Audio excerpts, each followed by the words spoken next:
আসসালামু আলাইকুম প্রিয় ছাত্রছাত্রীবৃন্দ। আমি আশা করছি তোমরা ভালো আছো সবাই। আমিও ভালো আছি আলহামদুলিল্লাহ। আমি মোহাম্মদ আজিমউদ্দিন, সহকারী অধ্যাপক, প্রাণীবিজ্ঞান বিভাগ, কর্ণফুলী সরকারি কলেজ, কাপ্তাই, রাঙামাটি পার্বত্য জেলা। তোমাদের সবাইকে জীববিজ্ঞান ভার্চুয়াল ক্লাসে স্বাগত জানাচ্ছি। আমরা আজকের ক্লাসটি একাদশ এবং দ্বাদশ শ্রেণীর জন্য জীববিজ্ঞান প্রথম পত্র থেকে নির্বাচন করা হয়েছে। প্রথম অধ্যায়, আমি আগেও বলেছিলাম যে অধ্যায়টি অনেক বড় হওয়ার কারণে এখানে অনেকগুলো ক্লাস নিতে হবে। তোমরা ধৈর্যহারা হলে চলবে না, কারণ এটি অত্যন্ত গুরুত্বপূর্ণ একটি চ্যাপ্টার এবং এখানে থেকে একটা পূর্ণাঙ্গ কোশ্চেন তো আসবেই। পাশাপাশি ইনশাআল্লাহ এখান থেকে আমরা আশা করছি ধরে নিতে পারো যে 14 থেকে 15 নম্বরের কোশ্চেন এখান থেকেই আসবে। কাজেই একটি মনোযোগের সাথেই পড়তে হবে। বিশেষ করে যারা প্রথম বর্ষে ভর্তি হয়েছে একাদশ বিজ্ঞানে তারা তো মনোযোগী হবেই। পাশাপাশি যারা সেকেন্ড ইয়ারে যাদের এটা রিভিশন চলছে তারাও আবার একটু পড়ার চেষ্টা করো, কারণ তোমরা এটা অনেক আগে পড়েছো এবং এটি তোমাদেরকে আমরা যখন কলেজ স্বাভাবিক অবস্থা ছিল তখনই পড়িয়েছি তোমাদেরকে। তো আজকে আমরা অধ্যায় 1 থেকে আমরা পড়ছিলাম সেল অর্গানেল অর্থাৎ কোষ অঙ্গাণু।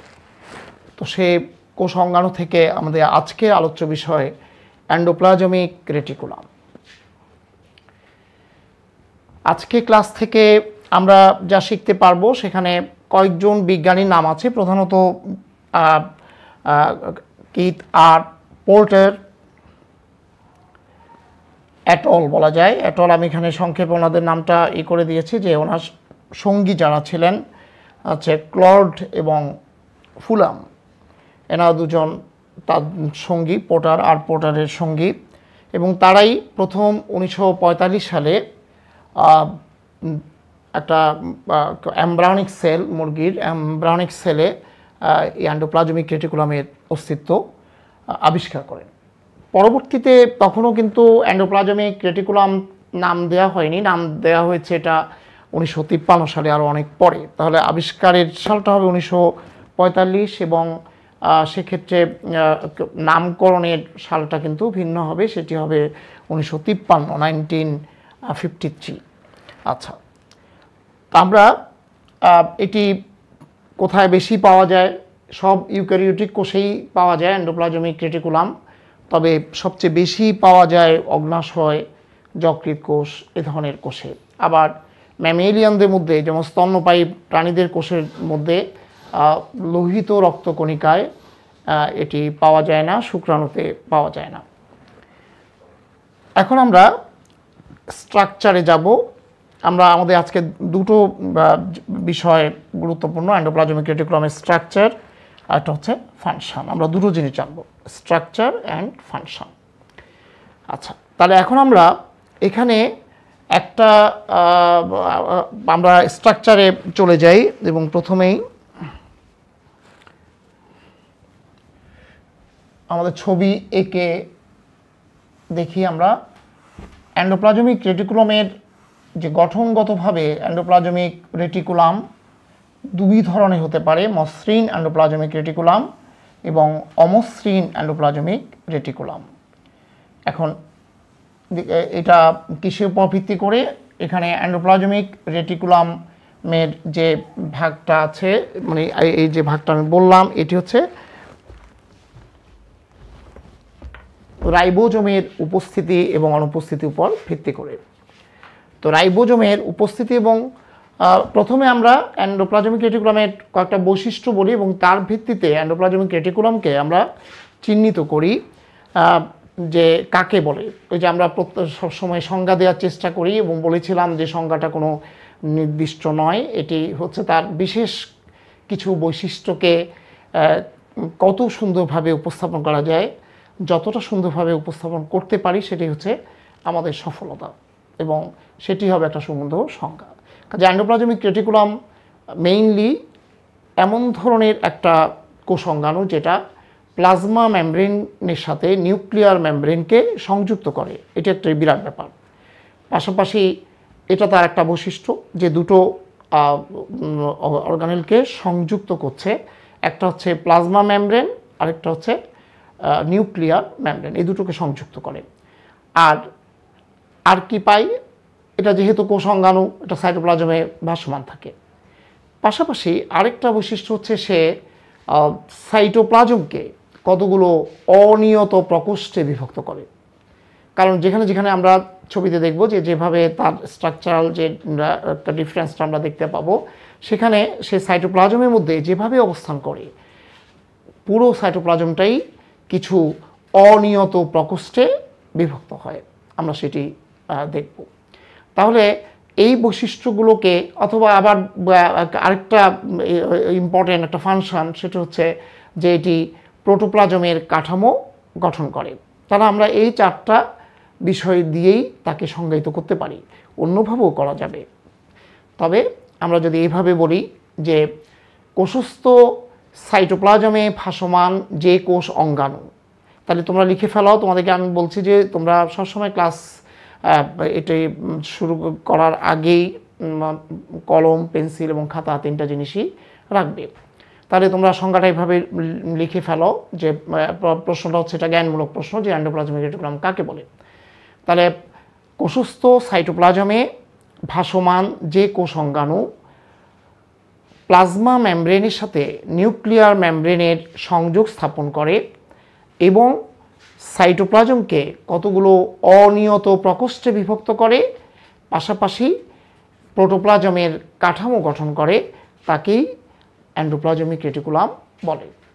আবার বলছি, সাইটোপ্লাজমে ভাসমান যে কোষ অঙ্গাণু প্লাজমা মেমব্রেনের সঙ্গে নিউক্লিয়ার মেমব্রেনের সংযোগ স্থাপন করে, সাইটোপ্লাজমকে কতগুলো অনিয়ত প্রকোষ্ঠে বিভক্ত করে এবং প্রোটোপ্লাজমের কাঠামো প্রদান করে, তাকেই এন্ডোপ্লাজমিক রেটিকুলাম বলে। নিশ্চয়ই তোমরা বুঝতে পেরেছো, এবং বারবার এটা লিখে নাও, কারণ লিখে না নিলে বিষয়টা তোমাদের শেখা একটু কঠিন হবে। তাহলে আমরা এখন এন্ডোপ্লাজমিক রেটিকুলামের গঠনগতভাবে এন্ডোপ্লাজমিক রেটিকুলামের কে আমরা বলছিলাম যে প্রথমে রাইবোজোমের উপস্থিতির কারণে এটা দুই ধরনের, এবং রাইবোজোমের একটা হচ্ছে মসৃণ এন্ডোপ্লাজমিক রেটিকুলাম, আরেকটা হচ্ছে অমসৃণ এন্ডোপ্লাজমিক রেটিকুলাম। এখন মসৃণ এন্ডোপ্লাজমিক রেটিকুলাম কাকে বলে, অমসৃণ কাকে বলে? মসৃণ হচ্ছে যে এন্ডোপ্লাজমিক রেটিকুলামের মধ্যে সাইটোপ্লাজম, রাইবোজোম থাকে না, সেটাকেই বলা হয় মসৃণ এন্ডোপ্লাজমিক রেটিকুলাম।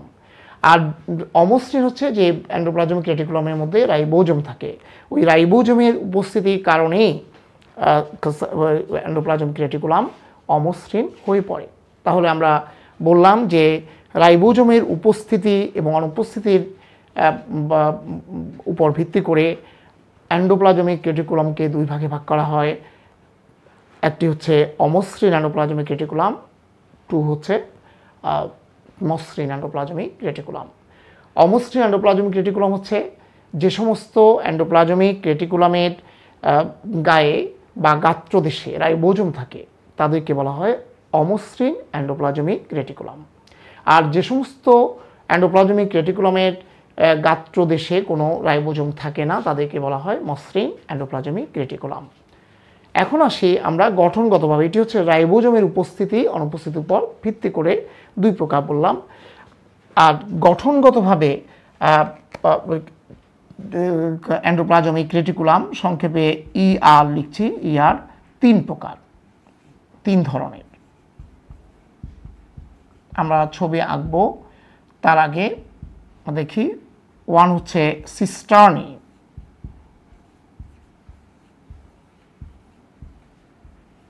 সিস্টার্নি, vesicle, ভেসিকলস, tubules.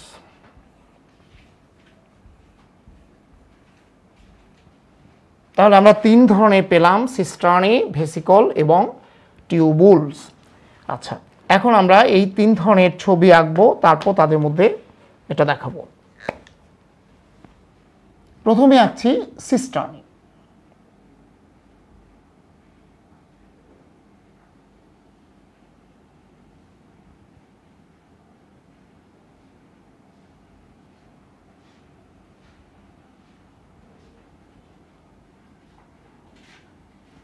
এরা লম্বাটে এবং অশাখান্বিত সমান্তরালভাবে অবস্থান করে।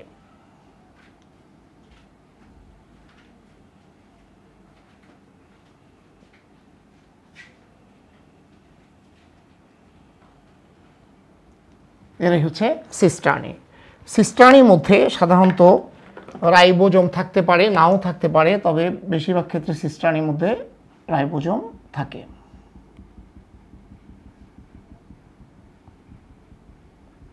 গাত্রে রাইবোজোম থাকে।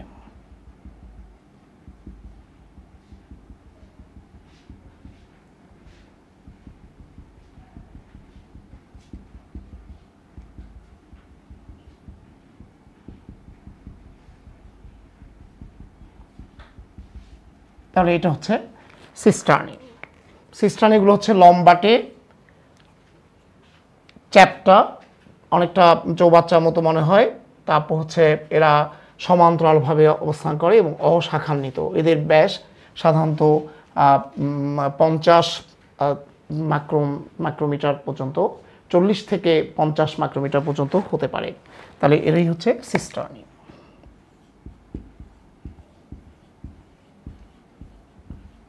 এবার আসো ভ্যাকুলস।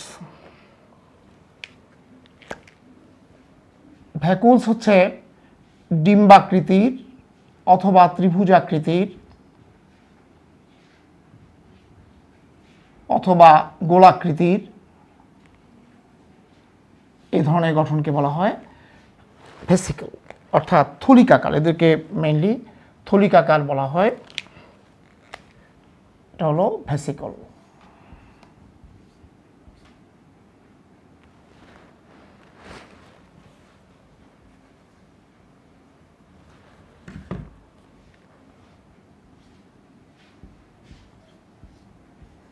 ভেসিকলস এটা হচ্ছে মনে করো ডিম্বাকৃতির, এটাকে ধরলাম গোলাকৃতির, এটাকে ধরলাম অনেকটা বা কিছুটা ত্রিভুজাকৃতির। তাহলে এগুলো হচ্ছে ভেসিকলস। এবার আসো যে আমরা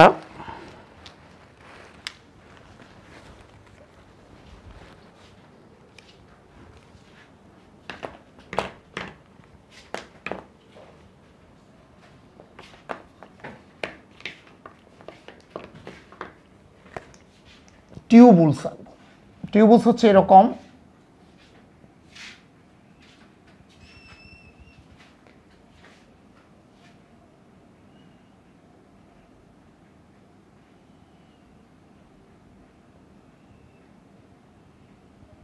এটা হচ্ছে শাখান্বিত, শাখা প্রশাখা আছে। আবার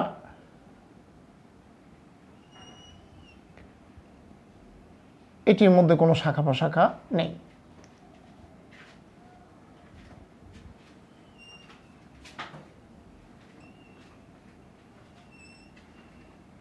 এরকমও হতে পারে।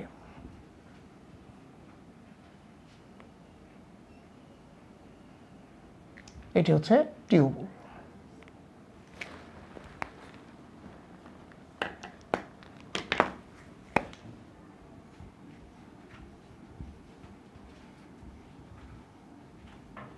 তাহলে আমরা 3 ধরনের এন্ডোপ্লাজমিক রেটিকুলাম দেখতে পাচ্ছি, সিস্টার্নি, ভেসিকল এবং টিউবুলস। সিস্টার্নিগুলো হচ্ছে যে এরা অশাখান্বিত, নলাকার, চ্যাপ্টা এবং সমান্তরালভাবে অবস্থান করে। এদের ব্যাস সাধারণত 40 থেকে 50 মাইক্রোমিটার। এবার আসো ভেসিকল।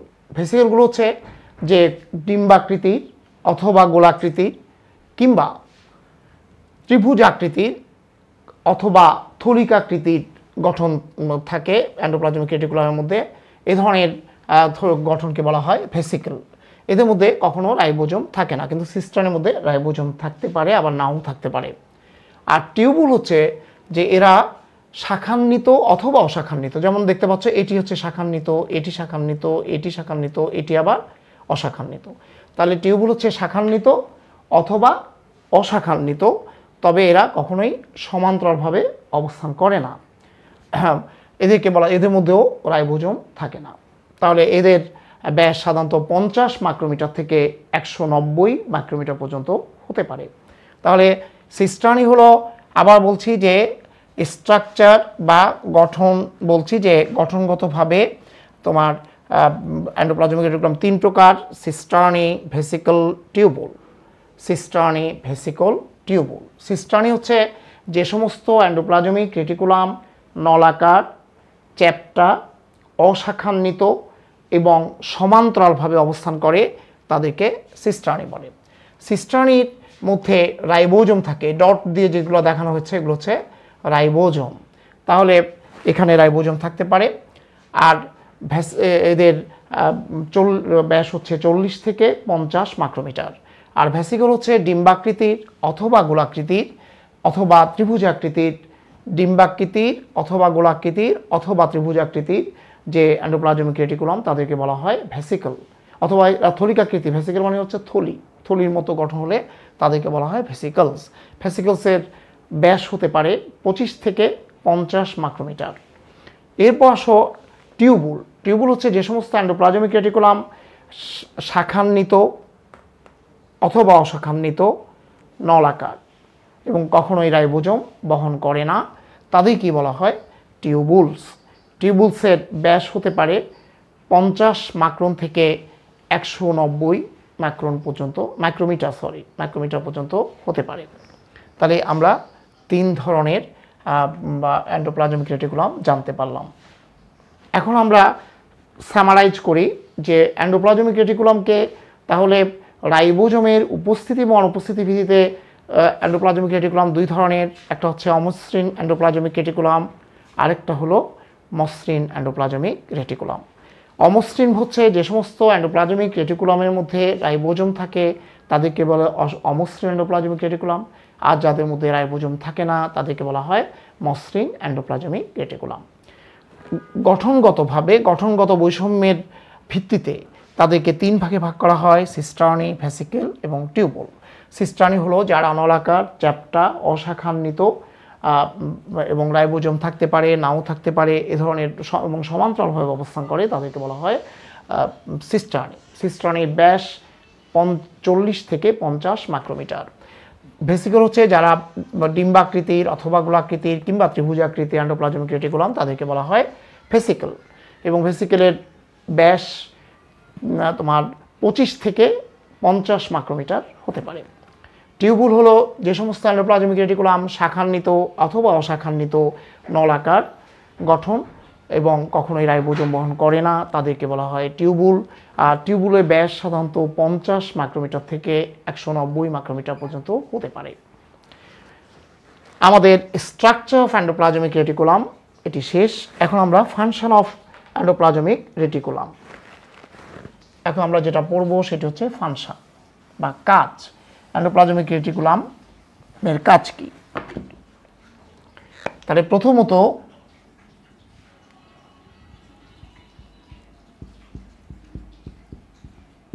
এন্ডোপ্লাজমিক রেটিকুলাম সংক্ষেপে লিখলাম এর কাজ।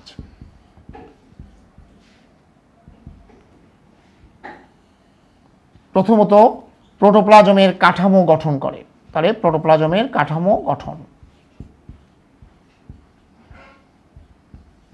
আমি এখানে সংক্ষেপে লিখছি প্রোটোপ্লাজমের কাঠামো গঠন করে। এটার জন্য এন্ডোপ্লাজমিক রেটিকুলাম গুরুত্বপূর্ণ। 2 নাম্বার হচ্ছে এটি অমসৃণ এন্ডোপ্লাজমিক রেটিকুলাম, অর্থাৎ অমসৃণ। কি করে? প্রোটিন সংশ্লেষণে সাহায্য করে বা প্রোটিন সংশ্লেষণে সাহায্য করে, প্রোটিন সংশ্লেষণ।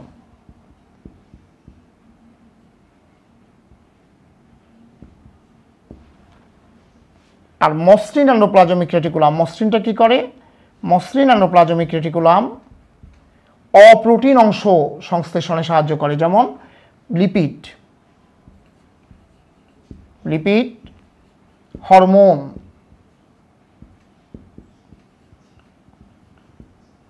তারপর হচ্ছে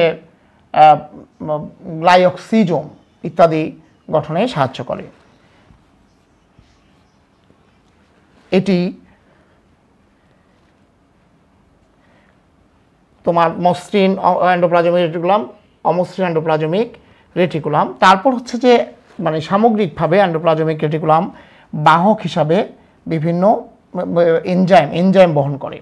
তাহলে এনজাইম বহন, এবং সাধারণত দেখা যায় 50 ধরনের এনজাইম সে বহন করে।